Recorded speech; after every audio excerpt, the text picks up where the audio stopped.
We are live. I know we started a couple seconds late, but not too bad. How are you doing, buddy? I'm good, buddy. How are you? I am doing wonderful. What Good. have you been up to? Any exciting news? Man, yeah, dude. I got my new boat. It's awesome. I went and fished in it today and ran it for the first time. It is Are you uh gonna tell everyone about it right now, or are you gonna save it? oh, I'm saving it. I'm saving it because everybody's all jacked up about it. So we're gonna build anticipation on this one. Because the first few videos that are dropping when I come off my hiatus, which will be the first week of March, just so everybody knows. I don't care that anybody knows that. March 1st is a Tuesday. Yeah, that's when the first video I'm like coming back off the break drops. But they're actually in Dad's boat. And so you guys probably won't get to see the new boat until probably like the third week of March. But no, we went out in it today and expectations were blown out of the water, just to say the least. Like in a On a good way. scale of 1 to 10, like you expected it to be what, a 7 or 8? I expected it to be like, yeah, like maybe like a 5 or a 6. And it was a It's 10. like a 9 to 10. Yeah, dude, it's ridiculous. Like That's ridiculous. So yeah, no. New boat's epic. Can't wait for everybody to see it. I think everybody's gonna a lot of right guesses. There's a lot of people guessing, and there's a lot of right guesses, but it's definitely not gonna be a surprise, but it also just is just how it worked out is badass. Now here's my question. Um, would you ever go to a glass boat, No. especially Not now, a right? Not after being in what I was in today. There is zero chance that I would ever buy a glass boat. And I can say that with absolute certainty. I mean, I've said some crap before and been like, oh, well, no. Like straight up. The only thing that I would do is get a bigger version of what I got. But even then, I don't even know if I would get a bigger version of what I got because I like the way mine's set up. Like you know me, Mm-hmm. dude. It's a little bit smaller boat, you know. I mean, like it's just the way I roll. So here's my question. Here's my question then. Would it kind of goes to your style of fishing just as much as it does anything else, though, right? Like, Mm-hmm. do you want to give anyone any little insights on what's going to be coming or how things are going to change as you start your new channel? You have a video talking about that. What's that going to look like? I've not really even got a video talking about it. It's just going to It's be, I just mean, going to people are going to happen. see. Yeah, it's just going to Yeah. happen. I mean, people are going to see what it is. You know, it's nothing dramatic. I mean, it's not like I'm quitting fishing and starting golfing or anything like that. It's just, man, my big thing is during this break, I took a break for several reasons. The number one reason was just to spend more time with Bethany and not be so hyper concentrated on creating YouTube content in a hurried up fashion. You know what I mean? Like, it was like, you know, man, just like go, go, go, go all the time. And like I would sit down and I would film some bullshit video that I didn't enjoy and I would put it out there and it would suck and I wouldn't like it. You know, people, obviously the viewers and you guys, you love this crap. I mean, you love what we put out and like, but to me, I know I can do better. And so that was People, one of the big reasons. people are over there saying I'm prying. I am prying because Alex has like some really cool stuff in the pipeline that obviously him and I talk like all day, every day. Like we're Yeah. texting and we're on the phone. And so like I know Yeah. some stuff and I'm excited for what's coming. I just didn't know like what kind of Alex was No. No, yeah, no, I'm let's talk about it. I love it. Because this is a great place to talk about it because then everybody else who doesn't view these live channels is like, well, I didn't what's going on? Well, you should view the live channel. See, so be what should be happening. But anyway, so that's one of the reasons I took a break. The second reason I took a break is I needed some time to formulate my plan. And so I have a very big plan, and we're not going to discuss that in detail yet, but there'll be the time when that discussion needs to happen. This break was a needed, literally month off just to get my feet up under myself right. and look at everything that I need to look at for this plan to come to fruition. Well, and And everything, then I mean, like, yes, like it's amazing how like things play out in ways you don't even necessarily mean for them to play out. exactly. And this break was one of those things. Like there was several things that played out in a way that I never thought that they would play out, but they did. And so like that break, the break was good in that aspect too. And then the last reason I took the break is to look at and reevaluate why I do YouTube, what I enjoy about YouTube, reevaluate the business side of YouTube, what I enjoy about the business side of YouTube, and how I can take that and I can evolve it even more than it has been in the past. And so, that's the deal there. A month gave me a month to create content, get my feet up under myself, create content that I like creating, and just be able to kind of refocus what I think is important on YouTube. You know what I mean? And so what I've got coming is very, very, very exciting, to say the least. It's going to be cool. The content itself is just a completely different pace than anything I've ever done before. And you guys will see that. I mean, obviously there's going to be people who don't like it, but there's nothing that I can do about that. I'm going to create the content that I enjoy making and that I think all these people that are watching are going to enjoy watching too. Because the thing is, dude, I sent you a video and man, it's quick and it's a short video, but dude, it's a video that's just packed full of entertainment and that's what I'm focusing on. I'm focusing on exploration, bass fishing, entertainment, just not falling into this trap of being a tip machine, because that's not what I want to do. Like, I know what I say is valuable to people, and I'm still going to teach within the videos, but I'm not going to sit down and just create a mind, like a mind that people can come to just get information out of. You know what I mean? So. Yep. I feel and that. Sure, John D, I'm going to clickbait the shit out of everything just for you. Anyways, we are going to get into the live stream podcast section of this thing. So I'm going to do a short little intro, as we always do for Bass and Bourbon, and then we will dive into the concept and topic of tonight's video, which is essentially this conversation that we're going to have around the amount of electronics that are currently happening in bass fishing. Okay, so we're going to roll this thing right now. What is going on, everyone? This is Benjamin Nowak with Bass and Bourbon with the one and only Mr. Alex Rudd. If you guys have never been to a Bass and Bourbon podcast or live stream, the way we do this thing, we introduce some bourbon, we talk some bass fishing, we have some fun, and really talk about a bunch of different news and topics going around the bass fishing industry. So without further ado, let's kind of dive into this thing. Now, the bourbon for tonight I actually picked up recently. This is Russell's 10-year aged barrel bourbon. It's Kentucky straight bourbon whiskey, and that's what we're going to be drinking dude. Tonight. I don't mean to interrupt you, but the live stream started playing on another tab, and I was like hearing it just delayed, and I was like, "Oh God, what's going on? What's going on?" I know that's what happened earlier. Like when I was trying to figure out like if you were still talking or not talking, because I opened it on other tabs. It's crazy. If you guys aren't watching this live, you're listening to it in podcast form. You guys need to join the live stream live. That's where you can really come and talk to us and chat with us, interact with us about the conversations that are happening during this podcast, because it's happening live on my personal YouTube channel, Benjamin Nowak, and Alex's channel, Alex Rudd Fishing Live, which is typically dual stream just so we can kind of engage both of our audiences. But that's what we're drinking tonight. And the topic of today's episode is going to be focused on the amount of electronics that are currently being seen in the sport of bass fishing and kind of the impact that it has. Like we've obviously talked about live scope and the potential like of banning live scope or where that's at. But like this is physically talking about the number of electronics that are on people's boats. And you and I, dude, we've talked about this for like since the beginning of this season, end of last season, when guys are starting to like prep their boats for this year. And I don't know what's happened like over the last 3 years. I've seen a guy with 7 units on his boat.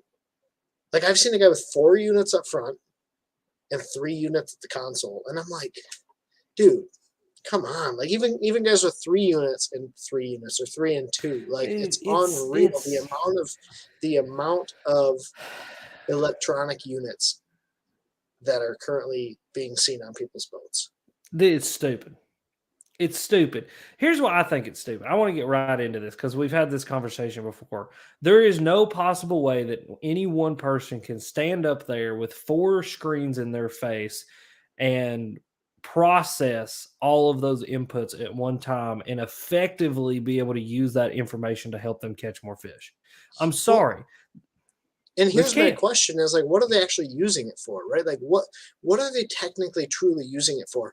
John D made a great comment. He's like, don't you think that the fish can actually feel that? Like the number of transducers, you got regular live scope, forward facing, you got your perspective mode, you got your 360, you got your 2D sonar, as well as your side scan that's shooting off the same transducer. That's just at the front of the boat. That's not including the two you have at the console. It's just unbelievable to me. I actually don't know what kind of information that these guys are expecting to have. Like, I understand from the angler perspective, a pro angler perspective, we're trying to win $100,000. You want to have like the best opportunity to put yourself in that position. But I just don't know that it's actually helping you having these amount of screens on your boat. It's not. There's no way. I mean, I'm just sorry. You can't process all the inputs. I mean, it just, I don't think it's physically possible to be able to look at four, let's say they're 12 inches apiece. And so, like, there's no way that you can process four 12-inch screens with that much information going on, especially if you've got like, so I was watching Jason Christie's video right before I came in here. He's walking through his new boat. I was watching him, and he's got 3 screens up front, 2 with live scope and 1 with mapping. The 2 with live scope, I don't even feel like the 2 with live scope that I could look at them both at the same time and process that, because that's a lot going on a screen. You know what I mean? And let alone them be able to, like, I don't know. Oh my gosh. I just think that, I do. You dang near knocked everything over. Yeah, that hurt. Oh, hit my funny bone too. But no, I just don't think that you can process that much information. I think the inputs are way too much. I also think, yes, there is a factor into it that the fish feel it. Maybe not even the ping of the sonar, but just all that electricity in the water. Like, dude, that's just a lot. I mean, like, fish have their lateral line, right? And, you know, obviously there's some fish like sharks that can sense electrical currents in the water. And if I'm not mistaken, a bass, like on the bottom of its mouth, has some of the same kind of little receptors that sharks and some other fish do, like catfish and stuff. There is a crazy word for whatever those things. It's like the tetra something a zini or something like that. That's what those little receptors are that receive that electrical impulse. But like, I think bass have those too. And so you can't tell me that when there's that much electricity in the water that something they don't catch that. You know what I mean? And so thing too, man, is like, I could even see the value of maybe 2 screens up front. There's a part of me that understands possibly having 360 in live scope plus mapping, but maybe it's a little bold of me to say, but I think 2D sonar is starting to fall by the wayside, especially at the front of the boat, other than just for depth. Like, if you're going to be running a forward facing unit, I personally haven't run like 2D sonar in probably 7 years, like to actually use it. Since I have traditional Panoptix, like, I've only had 1 unit on the front of my boat, and it's been split Panoptix, split graphing. Yeah. I think with a 360, maybe you add that on a second screen. Maybe you have 2 screens up front. But to run 3 screens, I mean, that's just a lot of information. It's a lot of power. I get it. But at the same time, like, it's just a lot going on, man. Like, yeah, and that's another thing I think you get into is like just power consumption. Like, dude, how much is too much? I mean, you know, like, at what point does battery technology not even be able to keep up with as much power as being dumped out into the electronics? And that's like the thing with my new boat. I don't have room. I mean, I do in this boat, which is fascinating. I do have room for another battery, but I would have to like take up the battery trays I have now, adjust everything in the back of my boat, put in another battery to accommodate the live imaging on any of the graph systems, because like, it's a big, like, you know, unit unto itself that processes that live information. And so then I would have to get another battery for that. And so I don't know, man. I mean, for me, just the whole deal, I would love to hear a pro's perspective, because like, even on Edwin's boat, if I remember, Edwin had 2 graphs on his boat. He had one that was doing the live and then one that was doing like down imaging and mapping. and that's all that he used. Like, I would love to hear the perspective of somebody that has 3 to 4 graphs on the front of their boat. Like, can you effectively look at all of that information and then use it to catch a fish? I don't believe that it happens. I don't believe that you can actually do that. Man, and then you got a guy like John Cox. As we sit here and have this conversation, like I can almost start to see why you'd have 3. If you're going to be running like a live scope, you're going to be running a 360 and you're going to be running mapping 2D, right? Like maybe, but like live scope is your forward. Your 360 or a perspective is to basically tell you things that you're missing with your live scope. But man, it's like you're splitting such fine hairs. I don't know that it makes you that much better of an angler. Like it's going to separate you from being like that much better. I don't know. I guess you want to put as a pro angler, when you're fishing for that much money, maybe you want to put every single factor, in your control. Okay. I got a devil's advocate position on this one. At what point does it become so much that if something were to tear up, or the electrical problems that can arise, or the wiring problems that can arise, outweigh the benefit of having all that stuff on the front of your boat? Because we both know, dude, like battery issues are just something that happens in a boat. It doesn't matter if you've got an $800,000, like ocean boat, or you've got a $10 little boat with a battery in it and a trolling motor. Dude, you are going to run into electrical issues in a boat. So at what point does the amount? So this is a great example. I told you this. I was in a kayak tournament yesterday. A boat pulled up to the ramp. He had 3 12-inch graphs side by side in like a almost all encompassing. Like if he'd have put a 4th one in there, he would have had almost a 180 degree view. He would have looked like those guys that are like sending rockets to the moon, right? Like yes, like exactly like that. He had 3 graphs on the bow of the boat, or on the console of the boat, and then up front he had 4 graphs, a 360 transducer, and 2 live scope transducers pointed 2 different ways, with 4 graphs stacked literally like in a square on the front of the boat. And then he had power poles and a jack plate and his motor and all blah blah blah blah whatever else. Dude, like how many batteries, first of all? I mean, he has to be running 4 to 5 batteries to power all that, and then all the wiring that comes along with that. For probably, honestly, 3. No, this is what he's probably more than likely running, because if you have that kind of money, you're running like 136 lithium for your trolling motor, and then a 12 for your starting battery, run in series with a 12 for your graphs, just in case something happens. And that's where you're really going to start to see upgrades are in batteries, right? And in battery powers. I have to laugh. Sean Lai said, didn't you know power pole charge got rid of all battery potential issues ever? Yeah. I don't even want to beat a dead horse. I just don't know. I would love to get someone on here that can really explain, because I have 2. So people were asking about my setup. So I have 2 graphs at the console.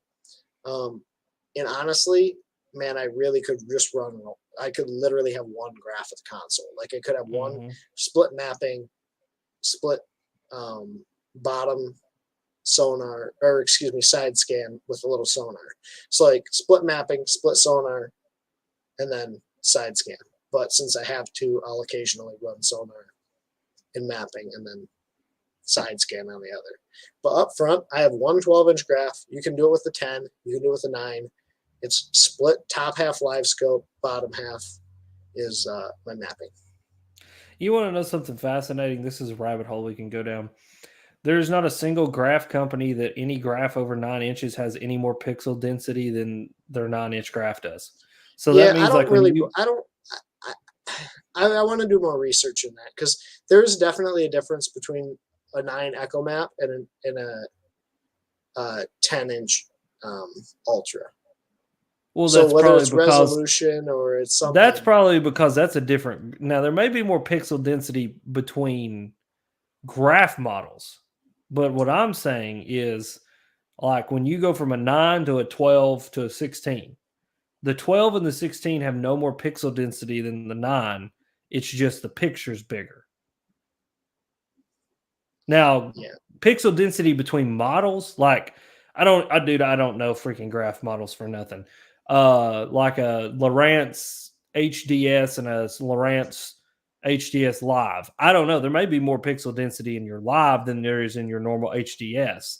But dude, to me, it's just crazy that in 2022 that graph technology and bass boat electronics technology isn't using OLED screens and high definition screens and really high pixel. I mean, that's things that like it's cheap. It's cheap upgrades into the graphs. Like that's not even like software. That's just like a hardware issue that like, dude, there's people that are redoing Game Boys and putting higher quality screens in old 90s Game Boys than are in our graphs in our boats, which is crazy to me. Yeah. It's crazy. Yeah, I don't know. I honestly, I don't know enough about it, so I just don't know what to say. But yeah. John D says, one thing to get all that stuff for free and run it, but to pay for 5 or 6 $3,000 units, that's insane. It really is. It really is. Yeah. So let's talk about this. Is it starting to price people out of bass fishing? Absolutely. Do you think, I do have to say one thing. I think it's raising the barrier of entry to bass fishing because a lot I just have to say one thing. To have this tech. John D, I'm glad he had tough enough skin to be able to take my joke at the beginning of the live stream. That was a totally that was sarcasm if you couldn't tell. So I'm glad he had tough enough skin to take that. He's my new favorite subscriber. But anyway, no, yes, it's absolutely pricing people out of shit, dude. It's way too expensive. I mean, it's ridiculous. Like I got the new boat, I mean, when you get a new boat, you want to put everything on the new boat that you can get on the new boat and afford when you get the new boat so that you don't have to do anything else to it. Well, for me, electronics was kind of the last thing I looked at, but I did consider like a 360 transducer. Well, the 360 transducer wouldn't work with the graph that came on the boat, so I would have had to get a separate 9-inch graph. So the separate 9-inch graph is $3,000, and then the 360 transducer is like $1,800 more dollars. And so for $4,800 more dollars added to the boat that I'm already buying, the freaking I can add 360. Dude, that's crazy. That's so expensive. I mean, it's just, and then you got to get the extra battery, and then you got to get the extra. Oh, well, the wiring, the wiring's not good enough stock. So you've got to get the extra wiring harness so you can transfer the data fast enough.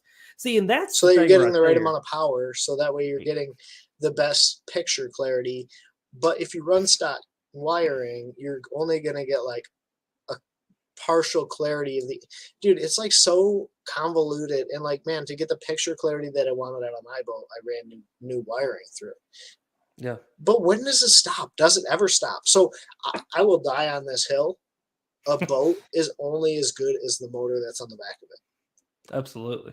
Right? Like a bass boat's only as good as the motor that's on the back of it. So we were joking around. I would say middle of December or beginning of January, we went down to the Nowak Sports Show, and we were walking around, and I was just looking at boats. One of the guys that I know was working at a bass boat dealership at the show, and we got to talking. He's like, dude, I got to show you this boat. Like, I think it was Bullet. Bullet's coming to the market with a boat that's like more affordable than other boats on the market. And I'm like, really? How much is the boat? He's like, dude, fully loaded out, it's only $88,000. And I was like, couple more time, son. What's more? $88,000. How do you get started in the sport with an $88,000 boat? How do you even continue upgrading with an $88,000 boat? Unless you lease that thing, or unless you finance the thing for 30 years. And unfortunately, there are companies that are going to let you finance boats for like 30 years. You will never get out of the hole, man. You'll never even pay off the interest. I'll tell you this much: the boat that I bought was a program boat. So it was a boat that was, designed and built for the dealership that I bought it from to use for test rides. Okay, that's what this boat was made for. So inherently, they have to mark off that price because at that point it's used, even though I bought it brand new. You know what I mean? So the boat that I bought, if I were to bought it brand new, exactly how I got it set up, would be damn near $70,000, and it's aluminum. Like, that's I understand, stupid. Right? That's stupid. I guess if you're going to compare these to other bass boats on the market, you can be like, oh man, like 88,000 is less than Phoenix is now running 94,000. Man, like, but how do you get into that? How do you really pay for that? I'll be honest, I got a steal on my Phoenix because I bought it in 2013. I bought a 2014 model. The year before they got big, I paid $52 for my boat, which was a huge. I mean, that's still a huge investment in a boat that's going to go on the water. You know what I mean? Like, I just can't imagine. I don't understand. And for pros, man, for pros, like, I understand you have to turn it in 2 or 3 years, but like, that's just a ridiculous investment. And here's another thing is like Mike said, this is why kayak fishing is where it's at. But if you look at professional level kayak fishing, because professional kayak fishing to me is not, that's another discussion for another day. Anyway, there are people who are professionally kayak fishing that are running 2, 3, and 4 graphs on their kayak, and they have torpedoes and they have power poles. I mean, once you buy a torpedo, a power pole, let's say you buy 2 graphs, the transducers, all the shit to mount it on there, you're into a kayak literally almost $20,000 in some cases. I mean, it's ridiculous. Let's say you buy a Hobie. So you buy a Hobie, it's $5,000. Okay, you buy a torpedo, that's $2,000, so it's $7,000. You buy a power pole, it's $1,000 more, that's $8,000. You buy 2 Garmin graphs, one with live scope. What is that, Ben? Like almost $8,000 more dollars, right? Like a piece, if you're right? Buying if you're buying like a 93 SV, you can get it for like $700. So you get 2 graphs for $1,400 plus $1,500. You're like at $3,200 about. So $3,200. So we're up almost 10 grand now, almost 11 grand. And then you get a trailer. Let's say you get a trailer to pull it on. It's $12,000 for plastic that floats on the water. Now the entry level for kayak fishing, like my kayak, even if you bought my kayak how it sits now, it would be just the price of the kayak, because I treat my kayak like what it should be, a kayak, not a boat to dump my money into. But man, I'm telling you, the entry level on bass fishing used to be something where you could get a semi, just a middle of the road boat, a middle of the road trailer, middle of the road fishing gear. Let's say even 10 years ago, you could realistically get an 18-foot bass tracker and some fishing stuff for $25,000. And you still can, right? Like, you could still get into the sport for a moderate price. The problem is there's so much pressure and so many people pushing on you to now say, okay, you need a live scope unit. Okay, you need this. And I'm guilty of it as well, right? Like, my style of fishing, what I enjoy doing is I like fishing offshore, and I like using my electronics, and I like finding fish deep. So if you look at me, you might say, man, if I want to fish like Ben, if I want to catch fish like he does, I need a live scope. I need side scan. I need a Phoenix boat. I need spot lock. But you don't. I mean, you could be an Alex Rudd who likes to run his boat in 3 inches of water, or John Cox who's now benefiting from these guys that are fishing offshore. I mean, but dude, unfair reality is just how expensive everything seems to be getting. And the thing is here's a hot take. This is gonna be a hot take. I think so many people are limited. I had this conversation the other day, and I had it yesterday actually. So many people are limited to just fishing on the weekends and can only go fishing 1 to 2 days out of the week, that they think that they need absolute every advantage that they can, including $5,000 worth of electronics to go out and catch a fish. Now, the flip side of that is it can probably help you catch a few more fish if you've got all this electronics that are helping you to look at those fish and then figure out how to catch them. But there's nothing that replaces time on the water. A guy like John Cox is good and doesn't have to use electronics and can fish how he does because he's dedicated his fishing style to that, and then is also spending an immense amount of time on the water and has those skills that he can go and apply on any body of water. I mean, today was a great example. I got in my brand new boat that has 2 9-inch graphs on it. Okay. Literally, I have 2 9-inch. And they're not going to get turned on. They'll get turned on like to maybe use the mapping running down the lake. So you want to know what I did today? Honestly, I got mapping chips for both of my graphs because my mapping is the most important thing to me. I still use maps. Map is my tool. Like that's my electronic tool. Okay. I turned on my back graph and literally just put it on mapping so that I could see where I was driving. And I turned on my front graph and I put on down imaging and mapping so I could see where I was at on my map and see how many feet of water I was in. I pulled up to a point. There was wind blowing around the point. There was a dock on the point. It was a point that dropped off into 20 foot of water, and I sit there and I drug a Ned rig and I caught 15 fish on one spot. You want to know why? Because I've done it before. I know where those fish are at, and it's something that I can look at and know that that's what catches fish. Now, did I go out and get in 15 foot of water and do figure eights and probably catch the 8-pounders that were living out there suspended? No, but that's not my purpose on the water. Like, it's not fun to me. Like, I watch these dudes who go and do this, and like everybody's got these glory shots. You know what I mean? They're like standing there with their freaking 10-pounders. That's great. That's so cool that you did that. Like, congratulations. You're just like everybody else out there now. I mean, because like freaking everybody's doing it. But to me, that's not what's fun. What's fun to me is what you just said, getting in 2 inches of water, getting somewhere that someone else can't go in their giant glass boat, and or taking my kayak somewhere that even my aluminum boat can't go, and going and having a fun experience catching fish in those kinds of areas.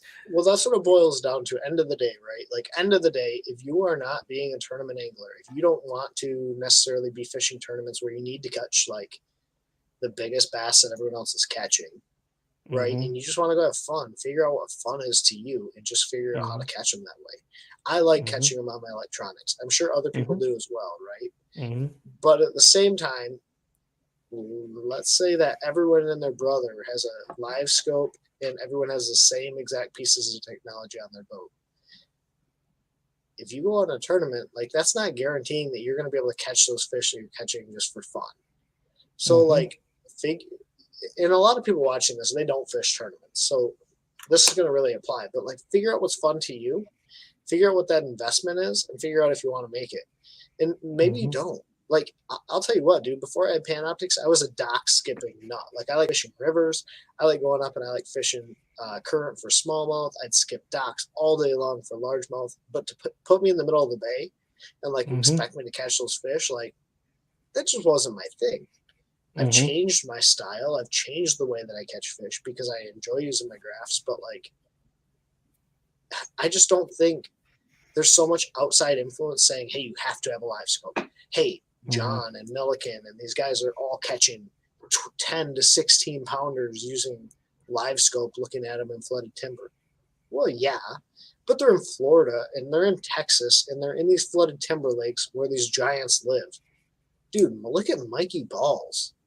Look at Mikey Balls. Didn't have forward-facing sonar till the end of last year and was catching 50-pound bags because he just knew how to use the electronics he had, and that's what he liked to do.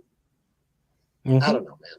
I don't know. Well, that's me, dude. I mean, I don't want to keep beating a dead horse, but like, that's just the fact of the matter. Like, figure out what's fun to you. Figure out what investment you want to make, and will it help you probably catch fish? Sure, it will. But if you don't want to go spend the money, you absolutely do not have to.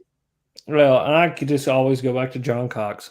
I mean, that dude has won a FLW, the Cup. He's won FLW events. He's won Bass events. Before too long, he's going to have an Elite Series trophy. I mean, he's finished top 10 in 2 Elite Series events back to back. And somebody's honking at me. Two Elite Series tournaments back to back, fishing without electronics. And I mean, he just goes and does. That was like what did he win last year? Where everybody else was using live scope to like scope spots on docks. And that SOB took a freaking swim jig on a 7.6 heavy rod and some 20-pound big game Berkeley mono and beat everybody. It was like it was some spotted bass too. Like, he came out of the ramp and like went into this backwater that other guys couldn't even get in. It was just catching big ones. And like the thing was, it was like these dudes literally were out there scoping them on docks and stuff. And he's like, nah, bro, I'm going to go like swim this swim jig around some trees and catch them. Like, and that's me. Like, that's how my brain works. Like, I would never go to that lake and go, I'm going to go get in 25 foot of water and see if I can scope them, because I don't even have the ability to do it. But number two, my brain goes, where's the nearest river? How far can I get up in it? And will they eat a swim jig and a flipping bait? And the thing is, I'll live and die by that crap too. Like, I will lose. Like, it doesn't bother me. Like, I will lose doing what I enjoy doing. I did it yesterday Now, yesterday was an exception. I got my eyes beat in Dude, in a way yesterday that you just sucked. I don't know what I happened. sucked. It was bad. But like at the end of the day, after I sat and looked at the same crap for like almost 6 hours, I was like, okay, I'm going to go do what I know how to do and what I enjoy doing. And I'm going to live and die by it because it's just, it is what it is, you know. And I'm going to fish some tournaments this year with my buddy Michael. And I'm going to live and die by stuff. Like I will lose doing what I enjoy. Like Debo posted something the other day. It was like, if you could pick one bait, and it was like, oh, I'll pick a frog. Even though I might not catch him on it, I'm still going to go fish a frog because it's what I enjoy doing. Like, yes. Like, it's yeah, great. dude, that's real, though. That's real. Yeah, it is. I mean, I don't know. But no, yeah, I don't want to beat a dead horse either. I mean, this is a discussion that we just keep having. But I mean, the root of this discussion was like, dude, all the screens on the front of a boat. Like, at what point is it just way too many damn inputs? I think Clifford Prince Clifford Perch was up there bed fishing, right? And I'm pretty sure he had 2 or 3 units up at the front of his boat. Like, it's almost a staple for these pros that they have to have this, and like, regardless of where you're fishing, they just have them. I wonder if it's almost pushes from the sponsors to do it too. Like, maybe, is there how many of these guys are actually getting paid to put these units on their boat? Because I don't think that many guys are getting paid to put units on their boat. They're getting like maybe a free unit, maybe a couple free units, but like to get paid for it, I wonder. I got a conspiracy. It's the corporate bass fishing hierarchy that is forcing pros to have that many units on their boats so they sell more electronics. It's just like a whole big. It's maybe like all the Lowrance and Garmin and Humminbird are all sitting around like writhing their hands like, we have to put 5 units on the boat next so that people will buy more units. Like, we want you to run money. One of every model, a Striker, a Echo Map, Ultra, a GPS map, all up at the front, so people can see the entire lineup and the differences. Yeah, that's great. So I love Bearded Bass Project's comment. Cliff had all the graphs up front, but they served as a step along with the trolling motor. Yeah, no kidding. Yes, and he can catch bad fish. I mean, dude, I think it's all situational. You know what I mean? I think it's situational and it's anecdotal. I mean, I love to say that word all the time with bass fishing. It's my favorite word in bass fishing. Anecdotal. It's the experience that the person's having, and bass fishing for any one person is a culmination and accumulation of all their experiences up to that point. And for me, my accumulation of experiences is fishing shallow, fishing visually, fishing what I can see, you know, fishing current, fishing that kind of stuff. It's what makes sense to me. Whereas somebody who is born and raised behind the electronics may have a completely different point of view that I do and would sit here and argue with me until I was blue in the face about it. But it's just that anecdotal experience with bass fishing. That's the beauty of it, though, too. And that's what is so cool about bass fishing. Like in the NFL, and I always love to use the NFL for some reason, or basketball or whatever, there's a way that you win. Like at the end of the day, it's just like a way that things work out, that they have to work out in that way for you to win football games. You know, defense has to be played a certain way, offense has to be played a certain way, and obviously there's little, you know, spins that different teams put on it and different players put on it. But at the end of the day, there's like core things that have to be done. Whereas in bass fishing, dude, there's not. Like, you can go out and figure out any bite. You can go fish the way that you want to. The lake is so, I mean, any one lake you look at it, dude, there's a drastic difference between one end and the other. And like a person can literally be in first place on one end and second place on the other end, fishing 2 completely different ways. And it's just one bite that separates them from being the winner or the loser, or catching a 10-pounder or a 9-pounder. It's cool, man. I mean, that's like the beauty of bass fishing. It's the exploration. It's what I love about it. It's the excitement of never knowing what the heck's going to happen. That's what's cool to me. Ethan Carr has brought up an interesting point I've seen a couple times. So there's a new practice method where guys are just driving around and using their electronics to try and figure out where fish are, right? Mm-hmm. And they're like locating fish offshore. They're locating fish on certain, grass edges or in the timber. And what he asks is, do you think it's becoming a method that is more prevalent than just covering straight water?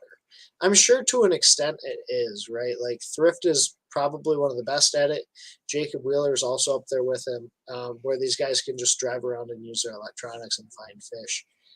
I still think there's some element to actually just needing to go fishing, especially on a lake like on a lake like the Harris chain where these guys are at right now, like Buddy Gross probably used his electronics and maybe scanned that offshore gravel bar that he won on. But like Schmitty, where he was up shallow fishing in whatever that bay was that they were all up in, he found those isolated pieces of hydrilla up there and just had to use his electronics and his eyes and, you know, fishing instinct to know that those were the right fish for him to be targeting during the tournament. I still think there's an aspect of that. Obviously there's guys that can do it, but I don't know that it's going to be like forever that way for everyone.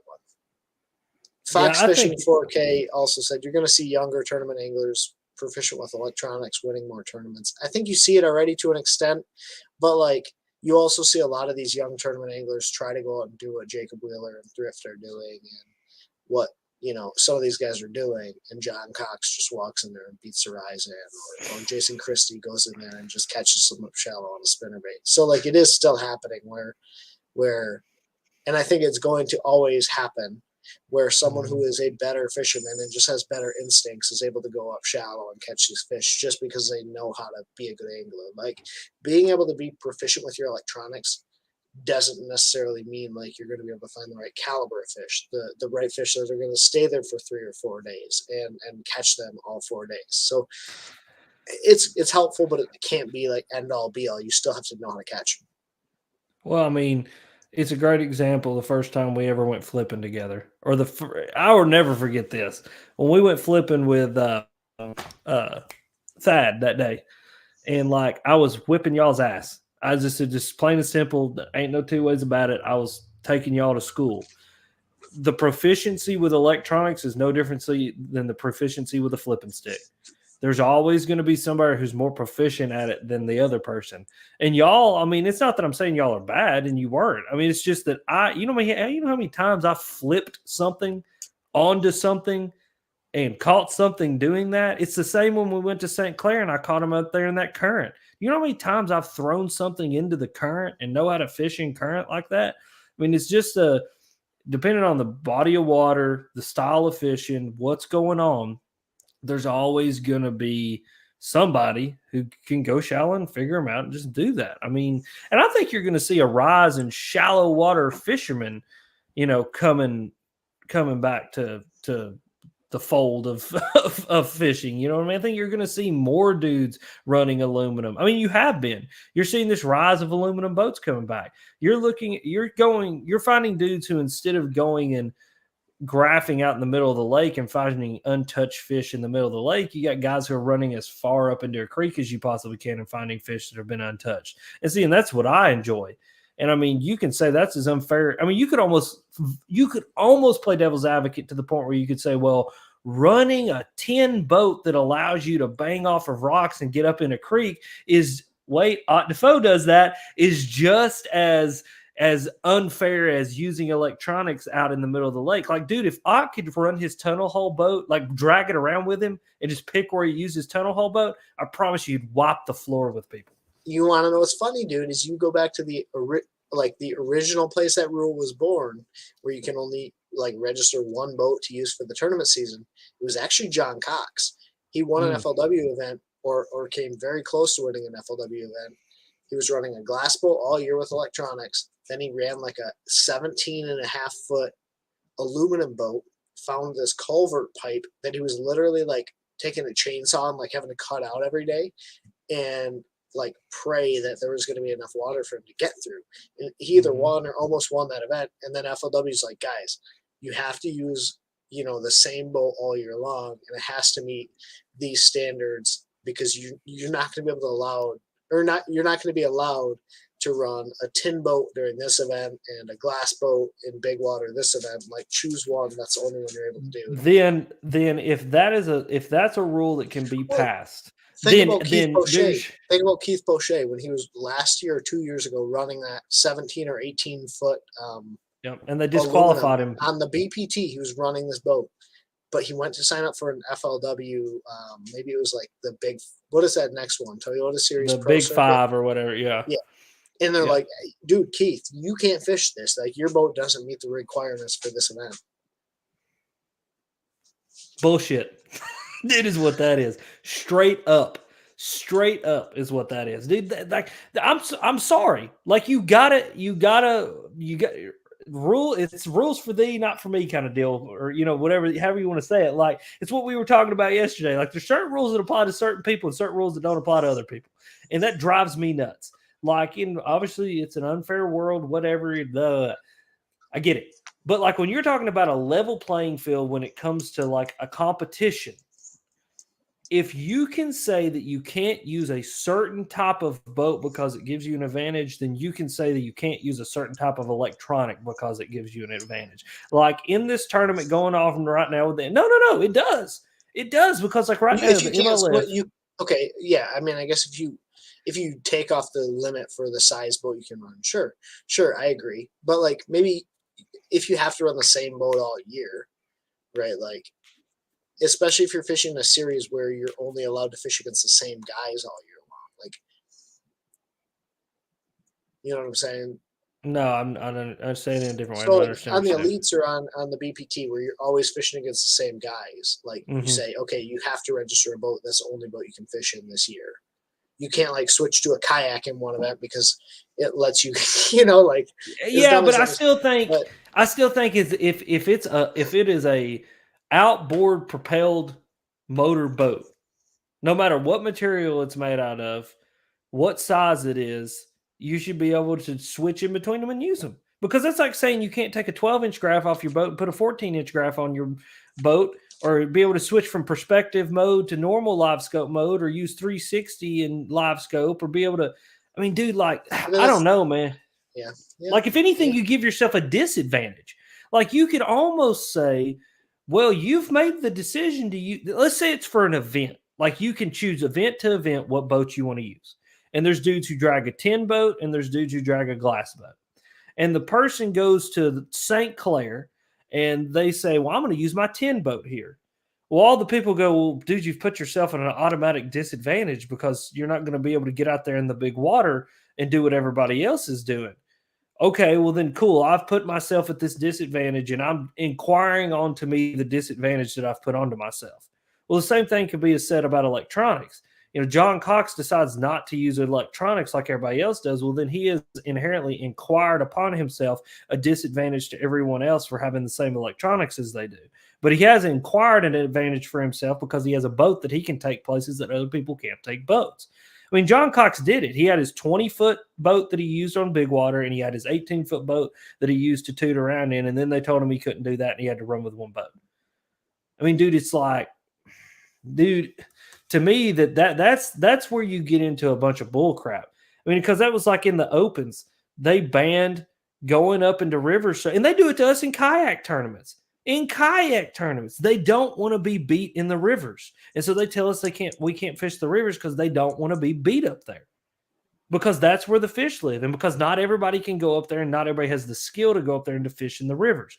Ott has a cool skill; he has a tool to be able to execute on that skill, and then they told him they couldn't do it because he won, I think, 2 of those opens or 3 of those opens back to back to back using that tunnel hole boat to go and catch those river fish, and people were getting butthurt about it. I think that's more than anything what it is, and I'm on a soapbox right now because it makes me mad, is people are getting butthurt because they're getting beat. Like learn to take the beating, and just learn that you don't know something that somebody else knows, and you don't have the tool that they have. If you want the tool, just like electronics, go out and buy it. If you can't afford it, then that's your problem. Sure. You agree? Disagree? I mean, like, I don't know. Yeah, I mean, I think in the opens it's different. Like in the opens, you should be able to fish out of whatever you want, whenever you want. But in the elites, like, if you're going to be fishing against the same guys all year long, you make it a locked rule. Like, hey, you have to fish out of the same boat, right? Yeah. Otherwise, you could be switching boats every single event, right? So, I mean, I guess I don't really know, but at the same time, sure. Yeah. I mean, I don't know, dude. It's just one of those things. This isn't related to the topic. We're going to finish this thing out by talking about. No, we're not. We're going to get on something else. Fishing the same event versus fishing 3 different events or 3 different lakes. Oh yeah, we've been talking about this. Yeah, I think this is a super interesting topic. I loved the last event for Major League Fishing. I loved the last event for the VPT when they went to 3 different lakes, and they picked them because they were similar, but also at the same time a little bit different, right? Like you had Darbone, you had Caney Creek, and then you had Bussy. What was it? Bussy Break. Oh, Boosies. Oh, Bussy. Boosy. But you had those 3 different bodies of water. Now they're back on Fork for the entire event.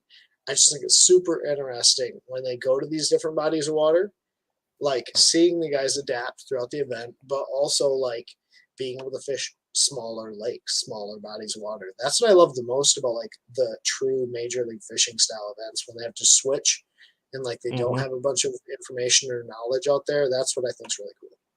Yeah, no, I agree. I think it was super interesting to see him go 3 different lakes. I think that's like, to me, man, the whole, like, what drew me to MLF originally, not MLF as it is now as far as like BPT, but what drew me to MLF was show up to a body of water with no practice, no prior knowledge, and any prior knowledge that you do has come from your time on that lake, and just like fish. Dude, that is true fishing for... I'm going to say this with some confidence, and I don't know if it's entirely true or not. I would say for 99.9%. Hey, if you say it with confidence, people will believe you. You don't even have to absolutely. I don't know if it's true. You know, and they say that 70% of statistics are made up right there on the spot.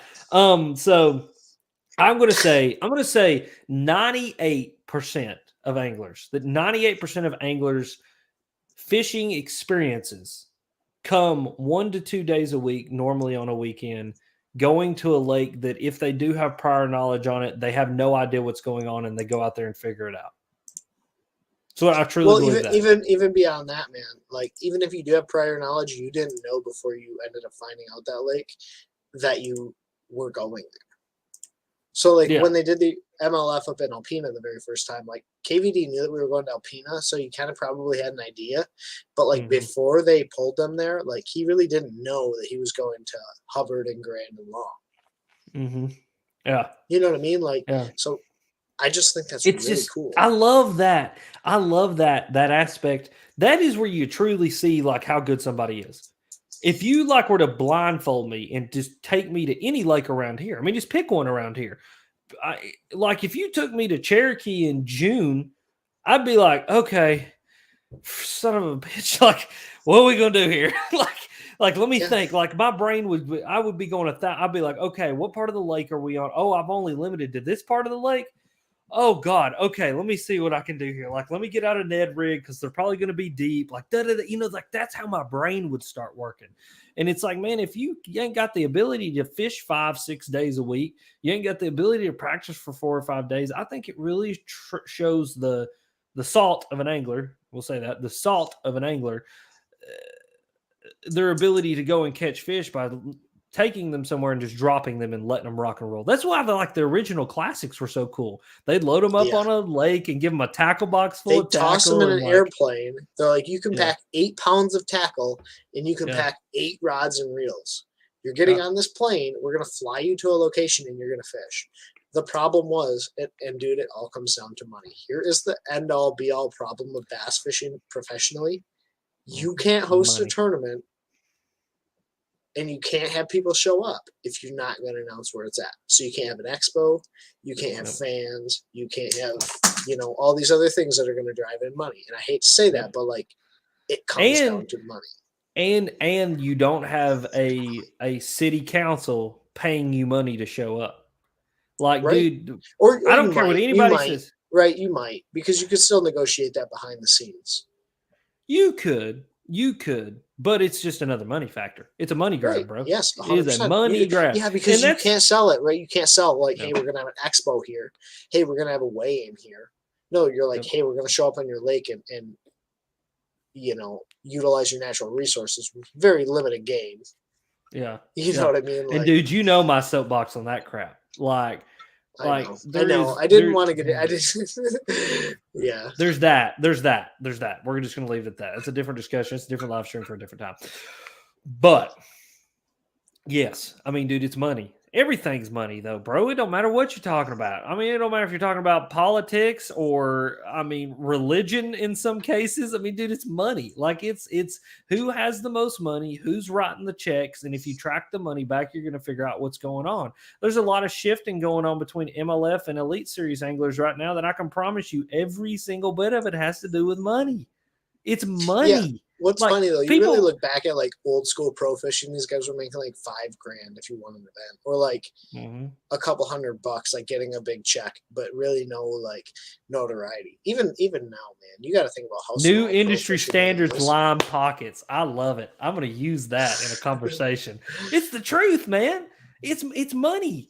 I mean, like nobody does anything for free. I don't do anything for free. I'll straight up with y'all. Y'all know that though. I mean, like. I do. I actually do still do some stuff for free just because I'm a nice person. But yeah, you get what I'm saying. Like, you put YouTube videos on YouTube for people to watch for free. Absolutely, I do. That's about it. I mean, let's be real. Alex Rudd charges the shit out of everyone. So I do. But you want to know why? Because I know why. So you can do it. So you can do more of it. Really, what it boils down to is so you can do more of it. That's exactly what it is. And I think that's the difference maybe between, I think maybe that's the problem I have with some people in the industry is they're not doing it because they love it and because they want to do more of it. They're doing it because it's what pays the bills. And there is an aspect of that I understand. I mean, and it's going to become more evident later on why that's even more important than it's ever been for me, especially like you got to make sure your family's taken care of and there's food on the table and the bills are paid. And that's just part of running a business and owning a business. But there's a lot of people out there that are making decisions based on money and not based on because they love it. And I mean, Ben, you know, buddy, how many people have I walked up to and what's the question I always ask them? If you were to take all this away, were to never exist ever again, right? Like if you were to take it all away, what would you still be doing? Yep. And if they don't say going fishing, I ain't got time for it. Because guess what? You strip every single thing I got away from me, I'm still going to go take my Berkeley lightning rod from Walmart with my cheap Abu reel and go fish off the bank somewhere. What Berkeley lightning rod? You're going to be taking that Fantasies to Pro X with your the STX with my 17-pound fluorocarbon with your Fantasies to Yeah. So yeah, man, it's interesting. It's an interesting topic. I mean, like it is though money. I mean, I think money. We went down a rabbit hole there. Yes, the BPT going to 3 different lakes is beautiful. I think that's the funnest thing that I've ever seen. I think they need to continue doing that. They need to look at that and understand that that's cool and go on with it. Will they listen to us? Absolutely not. I want one of those cool do it hats that you've got on, by the way. But anyway, nice? I almost snagged another one. They had like 3 left, and I got 2 hats. Dude, that do it trip. The amount of cool stuff that they do, Alex, you have to come with me in June. Okay. Instead of coming here, let's just go there. I'm 1,000% down with that. Like, if I'm invited, instead of coming here, let's just go fish with Brendan on the river and on some of those lakes. Can we really? Can I just drive to you and then we'll drive to there? Yeah, or we'll meet somewhere and I'll pick you up and we'll go. Let's do it. I'm 1,000% down. I think that would be okay. That would be so much fun. Like, I'm 100% down. I've always wanted to fish up there anyway. But no, dude, I'd love to see that. Do it. Shop is crazy. It's unreal, dude. Yeah. I mean, like, dude, I love anything where you make it on your own, though. Like, I love making crap. Like, it's got me in trouble. Not in trouble, but you know what I'm saying. Mm-hmm. I mean, like, I love to make stuff. If I see something I want it, I make it. Like, hey, Jig Squad,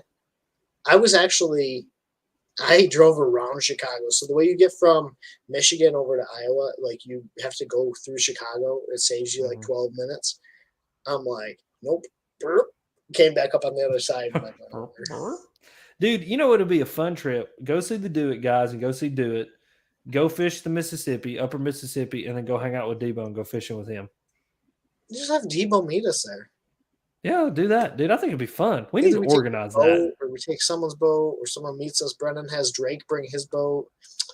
Dude, we need to do that. I think that would be a extremely fun trip. Drake Leake, who's the pro staff manager, right? He's like the intern there that's going to be taking over full time. Mm-hmm. Like Brennan's there, Drake's there. Drake is a hammer on the Mississippi.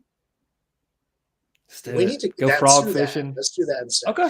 Let me tell you guys a little bit about. Bass Fishing HQ. You're invited too, buddy. This is like serious, we're just inviting everybody. Yeah. Well, hell yeah. Brendan doesn't care. Like we'll all meet up. We'll go. We'll fish. Anyways, I'll pull a boat. Like I'm that crazy. I'll do it. In all seriousness, though, like Do It Factory. Let me give you guys a little rundown. So I was down there shooting some stuff for a future series that's going to be coming out. It's crazy, dude. They make all their own sandcast molds and all of their cast molds. And they do all their CNC stuff. Their CNC stuff is like you're not actually allowed to film their CNC stuff because it's that proprietary. Mm-hmm. And they have a foundry out back where they sand cast all this aluminum that goes into the molds that you guys get. Dude, so like they're so out of stock with all of this different stuff because like everyone is getting into tackle making and they're doing it all themselves. It's amazing. What was funny is my dad checked. His company actually sells Do It cutting tools. The cutting tools probably for those CNC machines. It is. It's for the CNC machines. Like they sell to a company that Do It buys from. So like it's one of Dad's company's distributors. And it was like he like looked at it, he's like, oh yeah, we sell them stuff. We sell this, that, this. And I'm like, I have no idea what any of that is, but Dad's like, yeah, that's badass. I can only like imagine what they're doing with that. Like they have to be holding like he said something, he's like, they're holding tolerances to like 1 thou. And I'm like, yeah, Dad, I have no idea what that means. But like seriously, they're holding tolerances on these molds to like 1,000th of an inch is what he's saying. Yeah, because they are like if you start, I learned so much. Like I thought I was an okay like soft plastic maker. Mm-hmm. Watching Brennan and Drake make these baits, like I was trying to shoot like a certain process. I won't go too much into it. I was trying to shoot like a laminate style bait, and one of the issues we were having an issue. I thought it was me. So Brennan's like, hold on, dude, let me try to make this bait. So he like runs through the entire process in a matter of like 4 minutes, like from this like liquid plastisol, toss it in the microwave, heat it up, stir it up, draw it in like the entire process in like 4 minutes that had taken me like 10 minutes to get through. They're so fast. They know the process. They're really, really good. And like everything is very, very unbelievable. So rabbit hole really quick. And I know we're in an hour on this. Yep. Is there a moment when making your own baits becomes an issue in professional bass fishing and or tournament bass fishing? Can you make something so crazy, so off the wall that it becomes to the point where it's a problem? A problem in what sense? Like it's illegal? Like people think you should? Yeah, A-rig. Yeah. A-rig. When people started, fishing the A-rig the first time. Yeah. Okay. Anything else? I mean, like materials? I mean, like max scent. Does max scent become a problem? You know what I mean? Like, can somebody formulate something in their own garage that's more potent than max scent? I mean, like, is there a problem with making baits out of organic materials? There's something. I mean, no, I don't. I mean, I'm not saying that I figured it out, but I'm saying there has to be somebody out there tinkering with the idea that making baits out of organic materials, because they already do. What's bio bait is all organic. Oh, that's true. 3D printed too. 3D printed out of organic materials that are biodegradable. See, dude, now that's cool. That's a rabbit hole we could go down. Like that's something to me. There's the future of fishing. But that's a discussion we have with Brennan. If you've not listened to that podcast, you need to go listen to it. It's on Bass and Bourbon as well as my podcast, and where we talk to Brennan about the future of bait making. But like that's what we talked to him about. Like, man, I'm telling you, that's interesting. Like, I wonder if there's ever an aspect of bait making where, like, I don't know what it is. I don't know what that looks like. You know what I mean? But like, I'm sure that there's somebody out there that would be a stickler enough to like, there's always a Karen, right? Always a Karen and a Kyle. There's always a Karen and a Kyle. Yeah, for sure. Yeah, there's a Karen and a Kyle in the pack that are like, now wait just a second. Rule 62, subsection 43 says that you can't do that. You know what I mean? Hey, but Jacob Wheeler would know all the ways to get around it if it was there. Absolutely would. Absolutely would. That dude reads the rules. I'll tell you though, he's great at reading the rules because he knows, what he has to do to gain every advantage. I can't count him, Nope. I mean, can't count that. Hey, can't count it's that. It's just another one of them things, buddy. It's just like the boats and the rods and the reels and the electronics, man. I mean, it's just pushing and pushing and pushing. But no, I find it interesting. The bait making thing, dude, I'm going to do way more of it this year. Like, I feel like I can make some like sneaky stuff that like I don't know, whether it's a color or whatever. Do you have a dual Yeah, I got a injector? dual injector. Yeah. Okay. So for when I did my bait making channel, I took that pole. Like when you get your dual injector, it comes with 2 different cylinders. It comes with the nozzle that has the pole that goes to the end nozzle. Yeah. And I told you don't need that. That's wrong. Yeah. You actually need that pole. So what you do is you twist one little nut, you take the nozzles off, and instead of drawing the plastic in, you pour it in, you put your nozzles on, and then you put the tip on, and you screw that in. Dude, you can shoot baits not only more cleanly, but like way more effectively. So you take the top off and pour in the plastic? So you pour the plastic into the cylinders, because then you don't get plastic all over the nozzles. So when you go to shoot the plastic through the dual injector, like if you were to draw the plastic into your nozzles, both nozzles are going to have plastic all over them, right? Gotcha. Well, the second it hits cold air, that's going to start to cool. When you go to push it through the dual injector, it's going to actually gum it up. It won't push as well. So you pour it in, it's really clean. Then you put the nozzles on. Then you put the blending block with that pole, and then you shoot it in. I learned this. I learned so much. See, those guys are so smart. Dude, I was having such trouble shooting dual plastics because like I was sucking it up and it was getting cold before I could get it through the blending block, and I was trying to keep the blending block cold, and I was trying to keep everything warm.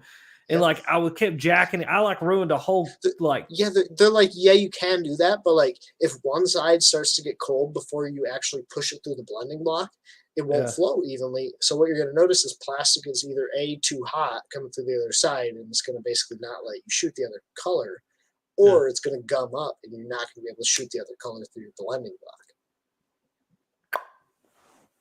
block. Dude, they are so smart. Like I was okay at shooting plastics. Very, very much so on the okay side of good.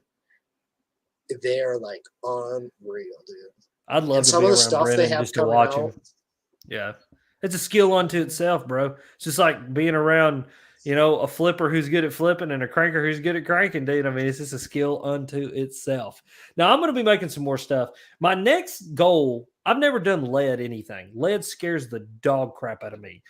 What you should do is when you pour lead, pour it in like a small closet and just put your face over the top of the can. Yeah. Now, I'm going to get old Paul to help me. We're going to make a video. It's going to be pretty funny. Like, I'm going to be like, Dad knows how to do it. And Dad's like not scared of molten metal. His son is scared of molten metal, just like I'm scared of muskies and clowns. Okay. Like, I'm going to get some scary. help. Muskies have clowns. Muskies, don't stick your hand up inside, dude. Don't go to the gill rakers. Yeah, the gill rakers are not fun. But yeah, no, I'm gonna mess around with it, dude. More. The next thing is net heads. I want to do net heads. I need you to show me or to explain to me or send me a video about painting them. I don't understand the painting them part. Yeah, I'm very good at painting them with a fluid bed. If you don't have a fluid bed, like it's actually kind of hard. Like you can Jig Squad mentioned this. You take some heat shrink, you put it over the eye, heat it real quick, and then you dip it in like the actual Protect jar. You got to fluff it with like a toothpick, but like I use a fluid bed because it makes it super easy. I have no idea what any of that means. Okay.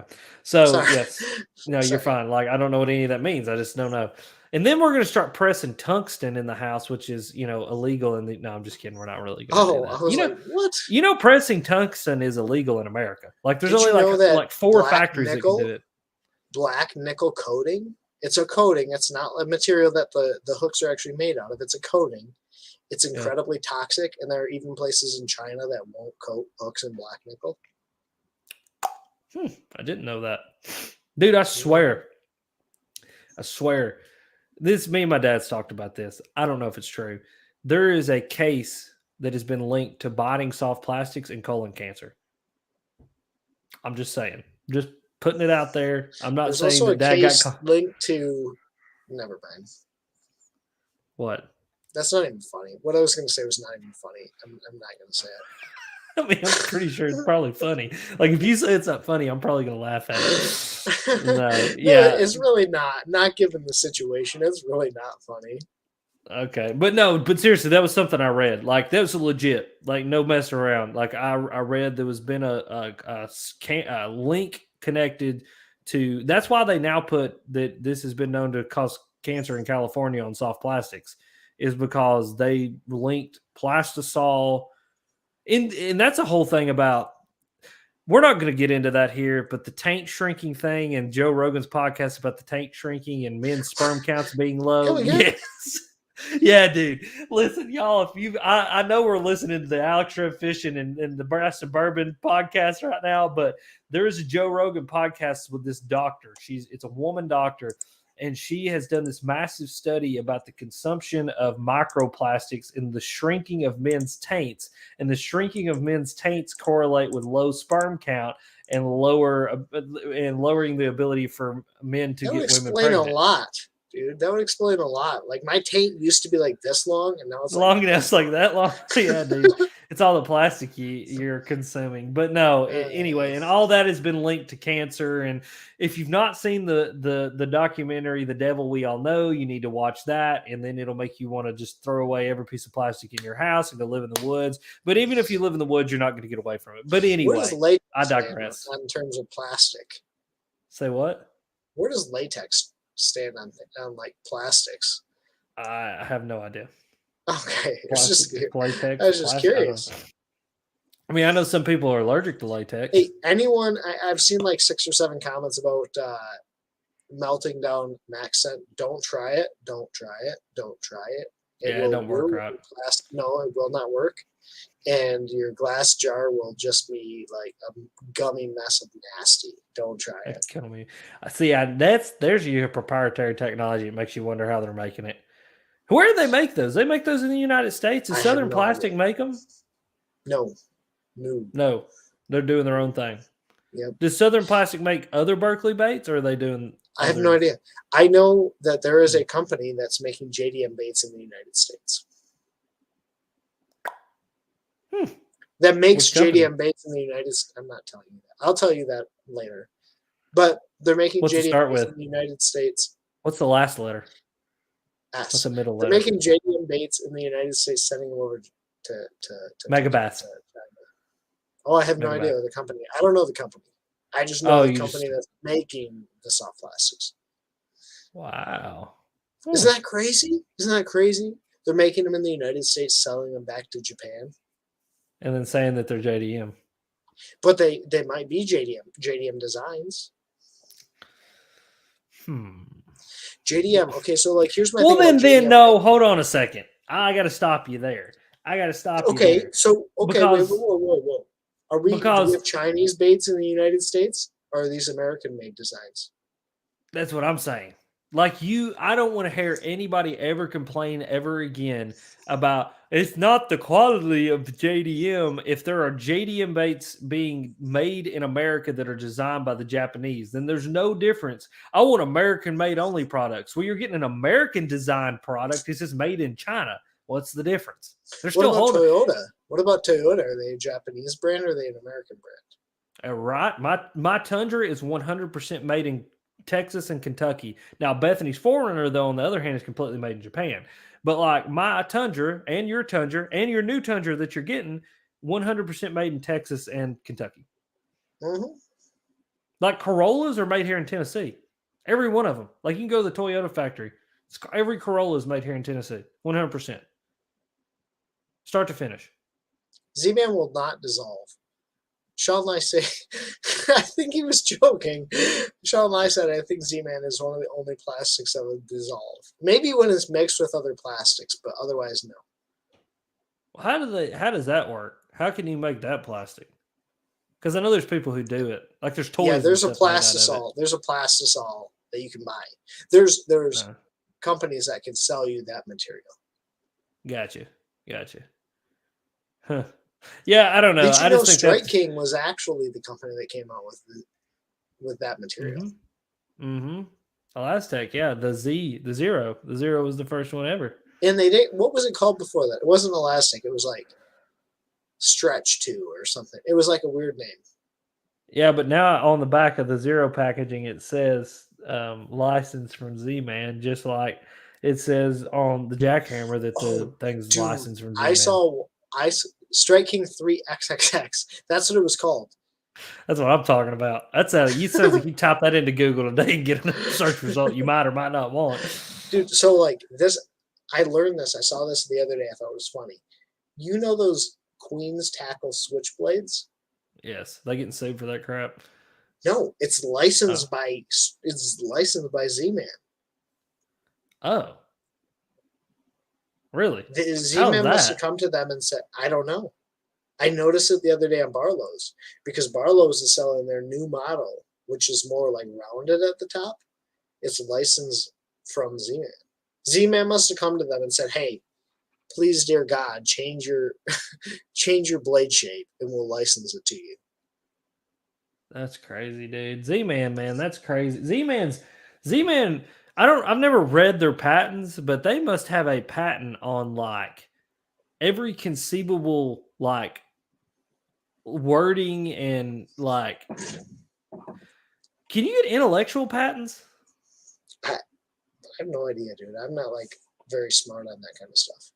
I'm not either. I just know that there's a lot of people who think that they have patents on things that they don't really have patents on things. So like, would you rather eat Z-Man or would you rather eat Berkeley? Eat? Ingest. Barkley. I'd probably go with Maxent before. Maxent or Power Bait? Maxent. Yeah, Maxent. Feet protein powder. Feet protein powder, bro. Oh yeah. Is it? I do. I slammed them on the dang Maxent today, man. Like, really? That little on the trooper, same bro.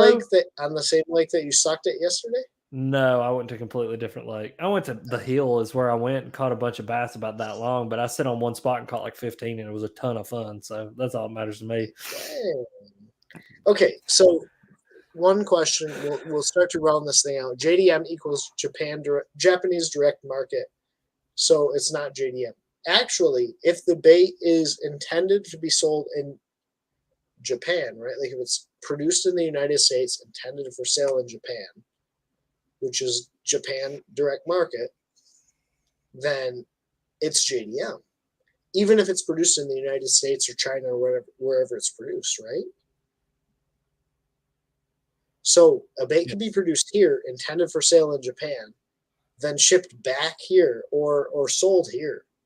It's still JDM. Yeah, you're right. It's crazy though.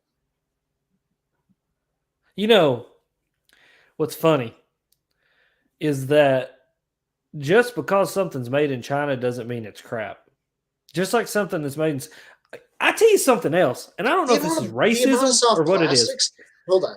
The amount of soft plastics made I'm about to get into US, racism here. Yeah, the amount of soft plastic immediately demonetized. The amount of soft plastics made in the United States that a lot of people think are made in China is unbelievable. Yeah. Right? The amount of soft plastics made in Alabama that people think are made in China is unbelievable. Right. Like, exactly. It's like Southeastern Plastics is owned by Strike King, but makes almost every major soft plastic manufacturer's plastics. But you didn't know that. Anyway, like things made in South Korea, people are like, man, I don't like it. South Korean made stuff. Dude, South Korea is essentially, I'm not going to say it's like America, but it is. It is like America. There's a thriving middle class in South Korea. There are people who proudly are making things in South Korea and have proud South Korean heritage. Now, China, on the other hand, is a communist shithole where they're killing people and putting people in prison camps. And I mean, like, okay, if we weren't getting demonetized before, definitely now. Now. Definitely now. But like South Korea is completely different, dude. South Korea, like, is making quality things in their workers are paid well, and like it's a completely different environment than China. But even then, like things that are made in China, South Korea, India are being held to a certain production standard. And even though like Luz and Abu and Bass Pro may all be made in the same factory, they're held to different production standards. And so I think that's something that's fine. I just think there's a whole deal around that. There's like a whole misunderstanding and misconception around that. You know what I mean? It's like just because it has a label from another country put on it doesn't mean that it's any worse than anything else or any better than anything else. It's just, it's held to a different production standard depending on how much money people want to invest into it. So, I mean, I don't know. I like South Korea. South Korea's got some cool stuff, dude. There's some stuff that people contribute to JDM and China and Japan that actually came from South Korea first, dude. There's big bass and a thriving bass fishing culture in South Korea. Yeah. Okay. So production standards for Shimano and Daiwa. Understood that some products are specifically made in the Shimano and Daiwa factory. Not all designs are made specifically in Shimano and Daiwa factory. You have to reach like the upper echelon of their products to actually get the quality that they are known for. Like, I'm not saying that to hate, but at the same time, like, there is a difference between buying $100 reel from Shimano, $120 reel from Shimano, and buying like a $300 reel. Like there just is. It's made in different places with different quality components. You could take apart the $120 reel, and there's components that you would see in the same Korean made or Chinese made reels. There just is. They have to cut the cost somewhere. They have to cut the price somewhere, and it has to come from product. Well, I think your biggest price comes from just like software. Your big, like video games, the disc and the packaging that the video game comes in is cheap. It's all the programming software and intelligence that goes into it. Fishing reels are no different. You're hiring fishing reels. I mean, dude, there's only so many materials. I mean, things are aluminum, things are steel, things are carbon fiber. Duh. Now, the quality and or standards and or specifications to production that are applied to said materials can be drastically different. But at the end of the day, really truthfully, what is 1,000th of an inch compared to on this reel and that reel? If they're both made out of, if they both still have steel and they both still have aluminum and they both still have this, that, or whatever. I mean, obviously there's quality or components and different things, but it's just like, you can get into some weeds, like some real minutia there. I don't know. Yeah, Sean's comment about China has no regulation over labor environment, other than needing to bribe every official along the way to start a business. That's true. I had the opportunity, dude. I don't remember if you and I had even met yet, but like the very first year that I ever went to ICAST, this guy wanted me to help him create baits. Maybe it was like the year that we met. Mm-hmm. And there are regions of China built to make rods. There are regions of China where like all reels are made. There are regions of China where all baits are made. And like, obviously there's other products made there, but like in the fishing industry, like, this is where baits are made. This is where rods are made. This is where reels are made. And like, it's so unbelievable that you would look at a country like that. But like Sean said, it's literally down to like bribery. Like, someone owns that region of the country, and like, that is what they produce there because they bribed the officials where they are like the owner of that region of the country. It's unbelievable. Yeah. No, dude, China's that's a discussion too. That's a whole podcast, bro. Like, China is a I hate that everything that we have is made in China, but it is the way that it is. It's the way that we can afford things and be able to even have things. Because if it was made in America, I'd probably say if this MacBook was made in America, it'd probably be a $10,000 MacBook, because we're not paying people pennies on the dollar to make these MacBooks here. We're paying them a good wage to be a good, and that's what I like about South Korea. These people are being paid a good wage to do a good job. And Japan's the same way. I mean, it's why your quality is high, the things that come out of Japan. You're being paid a good wage to make a good product. I mean, things have to be made in China because you can't have everything made without having child labor involved for tiny fingers that have to get things connected correctly. And dude, they mess one up, they beat the hell out of them. But yeah, wow, yeah, we just got canceled. Yeah, well, I hope we did. But no, yeah, I mean, it's interesting to me. I think production quality. I think here's I'll make this statement just to kind of wrap this discussion up. Yeah. In 2022, just like you can literally apply this to about anything. Production materials, quality, and standards are all so high at this point on the production of your big major manufacturers of any product, including all fishing products, that you're not going to find a quality drop in almost any aspect of the industry anymore. Cast King makes as quality of a product as Shimano does, and that may piss some people off. In some products, but they make the decision to make things with lower material grades and lower production standards to make it a lower price. But at the end of the day, it's just like a Kia versus a Mercedes. They both are going to go, and they'll probably both go for 300,000 miles. It's just, do you want to go with heated seats and a ball massager, or do you want to go with manual windows and an AM radio? I mean, maybe to some extent. That one got you, didn't it? That one got Ben. That one got him. But it's the truth, dude. I mean, it's truth. You're right. You're right. I'm not wrong. There's different components. Oh God! All right, bro. We're gonna call this one a night. Ending it with that, guys. Tonight's conversation was a lot of fun. Alex, thanks for joining me. Of course. I think end of the day we talked about electronics being kind of a changing factor in the industry of bass fishing, kind of what is too much and kind of how is that impacting the accessibility of bass fishing. Dove into some rabbit holes, had some fun, but as always, thank you guys for watching. Take care till Lance. God bless. Pursue your passion.